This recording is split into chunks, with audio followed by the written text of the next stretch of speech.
Volet 2 de l'hypnose humaniste et vous retrouvez Fatima et on va évoquer quelques thématiques. Pourquoi soigner ses blessures?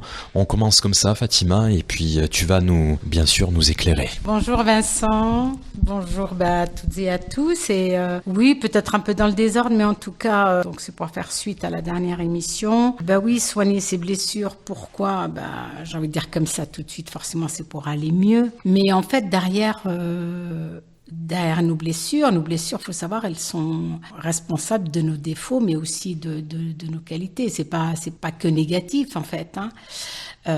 C'est aussi mes blessures, selon les blessures que j'ai eues, c'est elles qui vont influencer mes choix. Elles vont aussi me pousser vers, par exemple, vers les excès de colère. Ou ça peut être une blessure un événement qui va en réveiller un autre. J'avais déjà, je crois, expliqué un peu la dernière fois. Selon, en fait, ce que j'ai emmagasiné, c'est toujours inconscient. Et je vais dire un petit mot sur l'inconscient. En fait, ma blessure peut m'emmener à l'autodestruction, en fait. Par exemple, mon comportement, mon attitude dans mon couple ou dans mon travail, dans les relations amicales. Et ça va comme ça. J'aurais peut-être dû commencer par l'inconscient. Et elles vont comme ça jusqu'à me rendre malade.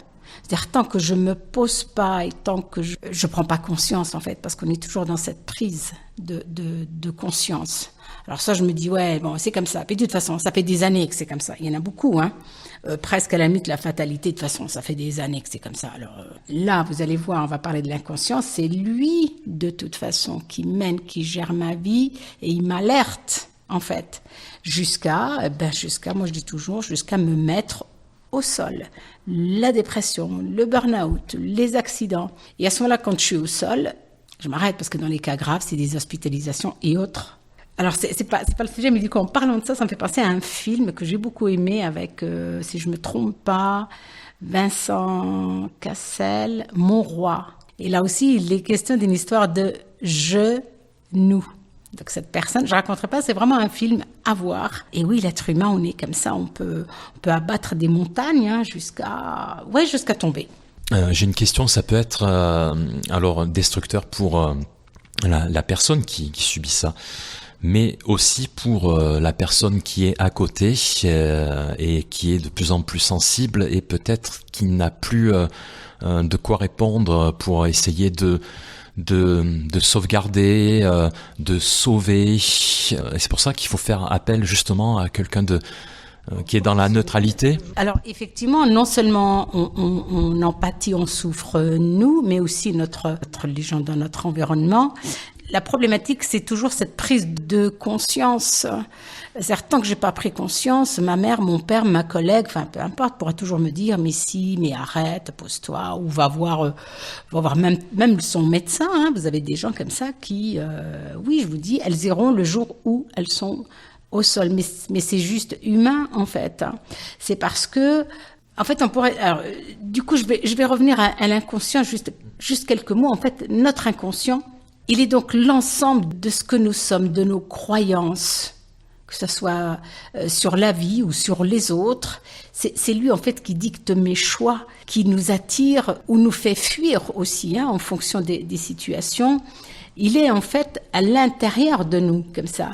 Comme si en fait, on pourrait imaginer, c'est comme si on avait en fait un gigantesque ordinateur dans le corps. D'ailleurs, la fois dernière, je parlais de mémoire et que c'est lui qui gère cette mémoire, qui a ma mémoire jusqu'à l'état de cellule et au-delà.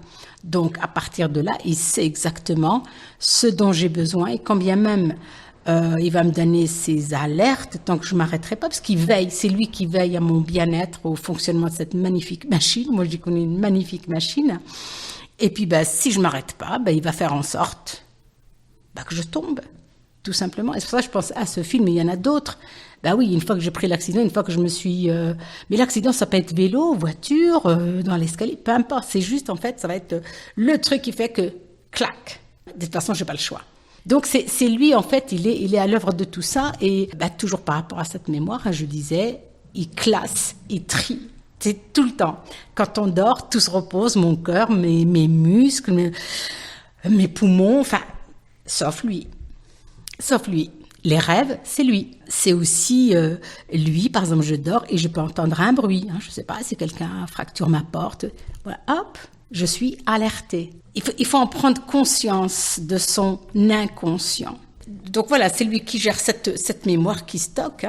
Les moments difficiles, il va les mettre un peu loin. On n'oublie jamais rien.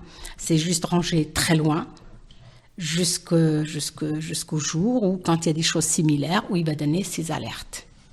Et je peux vivre avec mes problématiques pendant des années. Une merveilleuse machine, tu disais, Fatima. Comme toutes les machines, ça peut défaillir. Et surtout, il ne faut pas culpabiliser. C'est ça aussi que tu veux faire comprendre.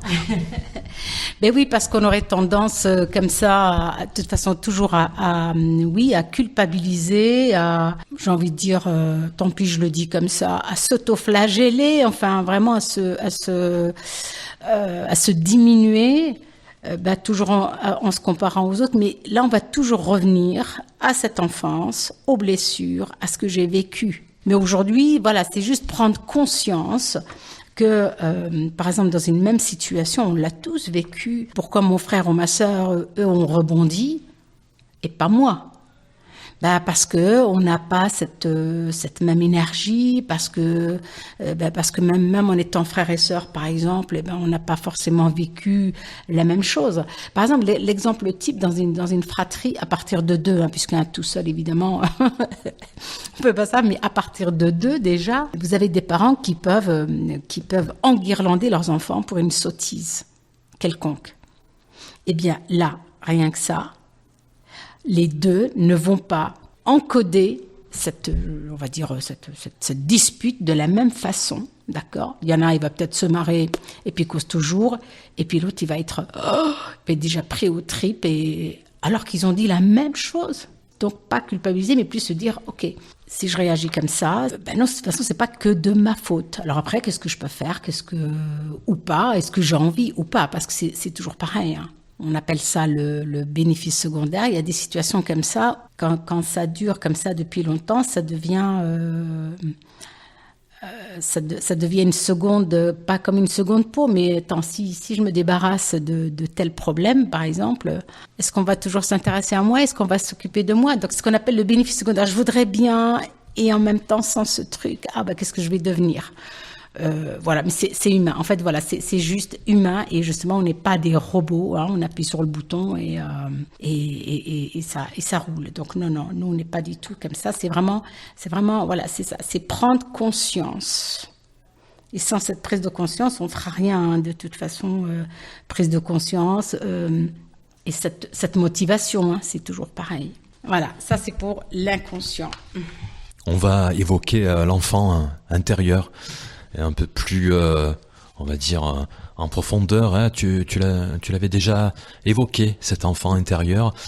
Ça aussi, il faut le cultiver aussi, il faut le garder en soi, je présume. C'est une force. Ça peut aussi faire partie de certaines faiblesses, l'enfant intérieur.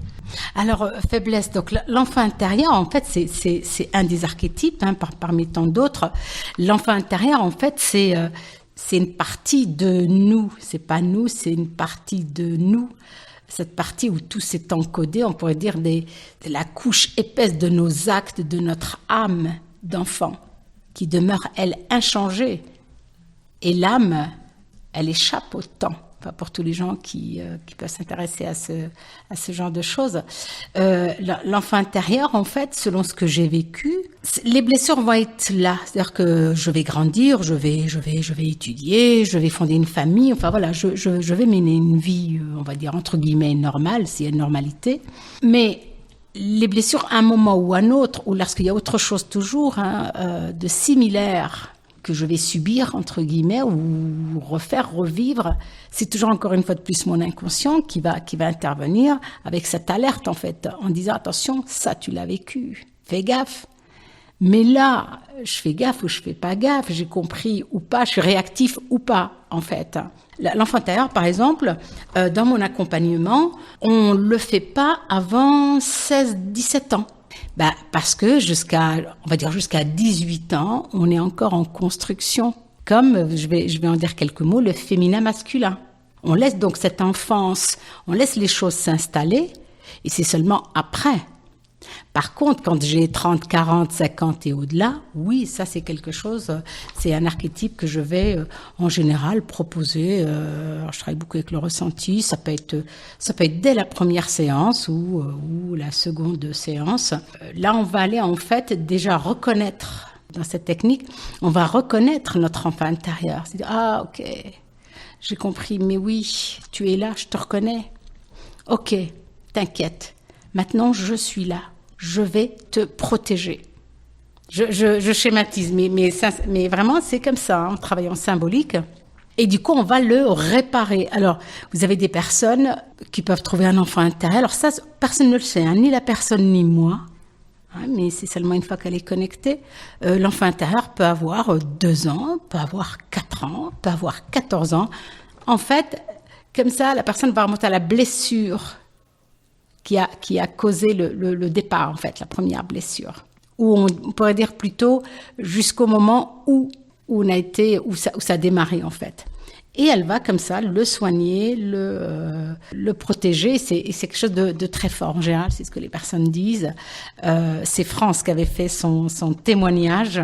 France, c'était donc une séance découverte. J'avais à peine commencé. Par exemple, l'enfant intérieur était là. Ça, c'est rare.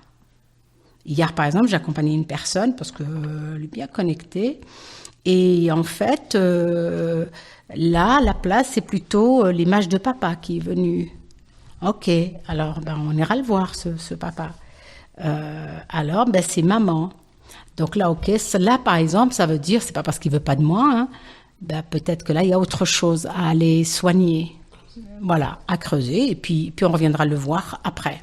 Et le masculin, féminin. Eh bien oui, les archétypes féminin-masculin, c'est pareil. Il faut savoir que hommes et femmes, nous avons un côté féminin et un côté masculin. Donc voilà, mais ça n'a rien à voir avec le fait que l'on soit femme ou homme. Hein, c'est toujours cette autre partie de nous. Et puisque nous sommes nés en principe d'un homme et d'une femme, nous avons donc hérité aussi du côté de moite-moite de l'autre, même si on ne sait pas trop. Hein. Mais en tout cas, on a des deux. Ça, on le sait, les gens, on le dit, ça, quand on parle. Et là, il faut encore une fois de plus en prendre conscience. Hein. On va aller comme ça, donc, en fait, harmoniser. On dit il faut harmoniser simplement parce que si je suis une femme, enfin, moi, je suis une femme, et que j'ai ce côté masculin, donc on voit bien ce que ça représente, le côté masculin, cette force, cette virilité, allez, on va dire ça comme ça. Là, il y a quelque chose qui va pas. Et par exemple, par rapport à mon conjoint, ça peut... D'accord, alors soit je me dis, bon... ou le conjoint va le dire, hein, de toute façon on va le sentir, hein, cette désharmonie. Et à l'inverse, si je suis un homme et que de l'autre côté il y a comme ça, alors un homme c'est bien quand il y a de la douceur, hein, nous on aime bien les femmes, on aime bien un petit peu la douceur, mais un homme qui serait à l'extrême comme ça, on va dire presque effacé, enfin toujours... Là, du coup, il y a un déséquilibre. Puis même lui, même elle dans ce côté masculin trop fort et lui dans ce masculin trop... on va dire, allez, on va être trop doux, il y a un déséquilibre. On va toujours remonter de toute façon à cette enfance, hein, parce que oui, je radote, mais c'est à l'enfance que tout s'encode. On l'harmonise et par exemple, on rencontre souvent quand le féminin masculin sont comme ça en désharmonie. Alors il y a des degrés, hein. Par exemple, on va retrouver beaucoup de soucis dans la vie sentimentale, par exemple, ou pour stabiliser, ou pour tomber sur combien de personnes disent par exemple, ouais, j'en ai marre de tomber tout le temps sur, je sais pas, des femmes comme ça ou des hommes comme ça. Parce que là, c'est inconscient, mais il y a un déséquilibre. Donc là, il suffit d'aller réharmoniser, et une fois de plus reconnaître, et puis soigner, et puis tout rentre dans l'ordre. Juste pour continuer encore aussi un petit peu, par rapport à l'enfant intérieur, par rapport au féminin masculin, il y a aussi donc un autre archétype qu'on appelle le critique. Le critique, en fait, c'est cette petite voix qui me sabote tout le temps. Par exemple, je finis par me dire, non, mais de toute façon, je suis nulle. Oh là là, mais qu'est-ce que je suis nulle. Ah non, mais j'y arriverai pas. Non, mais de toute façon, j'ai déjà essayé. Et puis, de toute façon, on m'a dit que j'étais nulle. Voilà. Alors, le critique, là aussi, c'est cet archétype, j'accompagne. En fait, il n'a pas toujours été critique, en fait. Au départ, c'est ce qu'on appelait notre protecteur. Et quand on est enfant, et je pense qu'on peut l'observer encore pour ceux qui ont de jeunes enfants, ça rebondit, ça a des idées, ça... Et parfois, on peut même être emmené... Enfin, moi, je me suis fait la réflexion il y a quelques années déjà en disant, mais comment il fait ça? Mais je lui ai pas appris ça. Tu vois, on est comme ça. Les enfants sont créatifs, sont intuitifs, Et puis un jour, je me suis pris une tarte dans tous les sens du terme. J'ai été rabrouée. J'ai bloqué là-dessus. Et puis, quand on est enfant, moi j'ai envie d'appartenir, hein, j'ai envie d'être avec le groupe. Je vais donc plus écouter mon protecteur, cette voix-là, mais je vais écouter les autres, parce que je vais appartenir, tant pis, t'es nul, mais voilà. Alors, ce protecteur, pour que je l'écoute, et s'il dit, ok, elle écoute les autres, hein, il la démonte et elle écoute. Je vais faire la même chose que les autres. Je vais la critiquer, et comme ça, elle sera bien obligée de m'écouter. Et effectivement.